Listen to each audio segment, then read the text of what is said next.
the Swedish government requires that all children know how to swim by age 11. This is a society that has nothing to fear from global warming. If the polar ice caps melt, they will simply backstroke away. Now, hypothermia, we're working on that. Presently, we are experimenting with gene splicing in polar bears. So, ask any Swede, can you swim? Of course. And then ask them what medal they got. Because there is a system of medals which reflect and reward ability, starting with the turtle and going up to shark.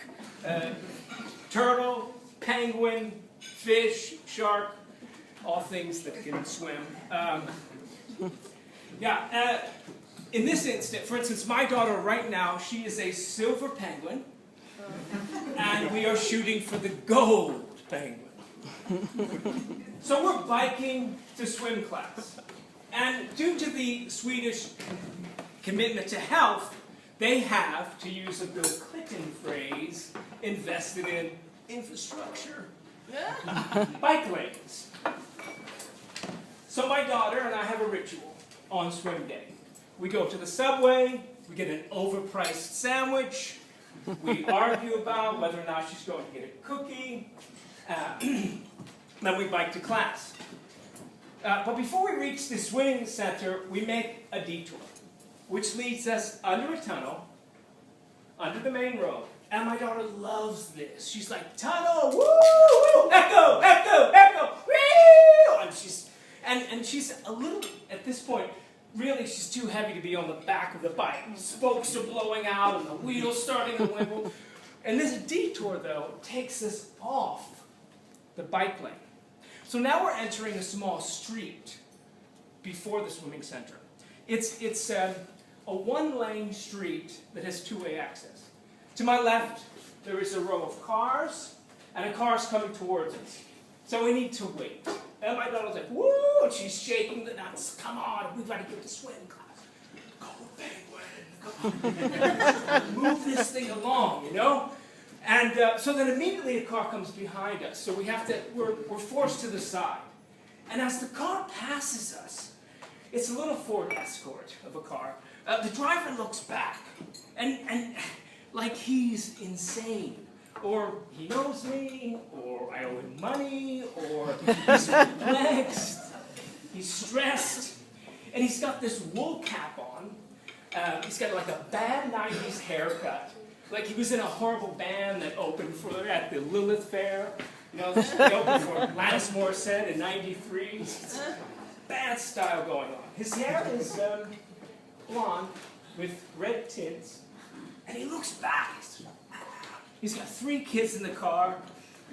I'm thinking, man, he is having a bad day. So we park, dismount. We're locking the bike up. And this is the international symbol, by the way, for locking a bike. So, you're welcome. Just suddenly, at a perpendicular angle, about 5 meters from me, and closing fast, is the guy from the car. And he is cursing in Swedish. He's like, "Fine, yeah, I'm weak." Now, my mother is an O'Brien. So, half of my genetic code is having a flashback. I immediately knew what the Irish monks felt when the Viking raiders came out the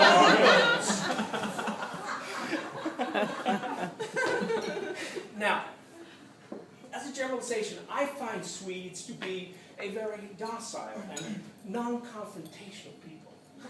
So if confrontation occurs, one can end it by raising your voice, or simply stepping into the person in an aggressive manner, or the simple, "fuck off," will end it. They will fold their cards.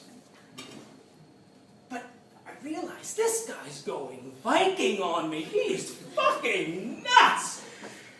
And I've got my daughter with me, at this point behind me. And we've got to get to swim class. Go, penguin! So immediately, I say in English, "I'm sorry, I don't understand Swedish." But part of me wants to test my theory about the Swedes and confrontation. Are they truly committed to non-confrontation? What if I crank this shit up? Because it's not going to be hard to crank this up. In for a penny, in for a pounding. But I don't want to be wrestling on the ground with some Viking berserker if my theory's wrong. I've got my daughter with us. I've got to get to swim class. So I don't. I de-escalate the situation. I'm 6'1", 186. The dude's 6'2", 6'3", 187. Yeah, 188. I'm wide. He's wide. He's a big fucker. I immediately de-escalate the situation. I turn at a perpendicular angle to him, not facing him directly. I don't look him in the eyes. I lower my voice. I roll my shoulders down a bit, bend my legs, in order to make myself smaller than I am. This is a submissive approach, but it is a method to de-escalate the situation. I use I instead of you, and I speak calmly. And he is just fine, yeah, the wheat! Oh, I'm sorry, I don't understand Swedish. Oh, you don't, do you? Well, I will learn you! And this moment can go a couple of ways. I want to say it's,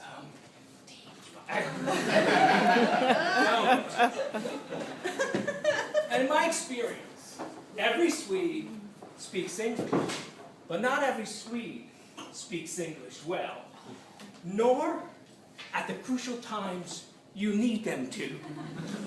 Like when you're going for the vasectomy, and you want to be really clear. It's getting snipped, and it's not. Ask any Swede, can you speak English? Of course. What do you think, I'm German? And then they impress themselves with their English, negating your opportunity to practice your Swedish and later resent you for not learning to speak the language even though you lived there for so long. But most importantly, in this moment, what I realize is that the Swedes lack to coin and trademark a phrase. Melon anger, or middle anger. I find Swedish anger comes in two forms. Either complacent, non-confrontational, seething annoyance, or Viking Raider chaos rage. Now, I grew up in Philadelphia, and we have all kinds of anger. I mean, we have 17 levels of parking incident anger. We have 8 levels of pre-annoyance before you get to the stage of rage anger, so I know anger. Don't you know that you are not supposed to? And I think, okay, come on. Not supposed to what? What is it that I could have possibly done? What international crime against humanity did I commit that justifies this moment of rage? Please, tell me now. Don't you know that you are not supposed to bike on the left side of the road? Where was this flavor of rage when the Nazis were taking over Europe? We couldn't use this guy. The Norwegians could have. They might have shared their oil. Probably not. Maybe. No, probably not. But I mean, there's things to get upset about, and then there's things to get upset about. So let's recap. Culturally, we don't have confrontations over in Sweden. But say the fascist regime is passing through your land, on their way to take over Europe, slaughter your neighbors, the Jews, the Gypsies, the Poles. Oh, we can ignore that, because we are a neutral and pacifist nation. But a dude riding his bike on the wrong side of the road, now that is an injustice I can make a stand against. Oh, you don't. No, actually, I don't. Then I say, I'm sorry, but you don't need to be rude. I didn't know. Oh, you didn't. Now you're being hostile. The silver bullet. This stops him. Then I repeat, there is no need to be rude and hostile. Psychological 1-2 combination, the emotional, intelligent taekwondo takedown. Put your own metaphors and whatnot, make them up in your head, because I'm out of them, right? Okay, so you got it. This stops it. I can see the wheels turning slowly. A non-confrontational culture that prides itself on manners and rigid rules of engagement is rarely rude, and most importantly, never hostile. We have the Nobel Peace Prize. We are pacifist. Me, rude, hostile. It clocks his system. He toggles. I collect my gear. He collects his literal, cultural, emotional baggage. I motion to the door. An overture of kindness and manners. A gesture, please, you go first. An overture, but also street smart, because I don't want this fucker behind me. I open the door, and in my best Swedish, say, varsågod. You're welcome. A, to be polite.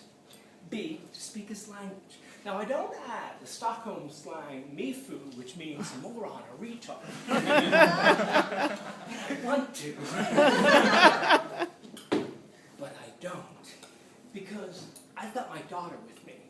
And we've got to get to swim class. Call her Penguin.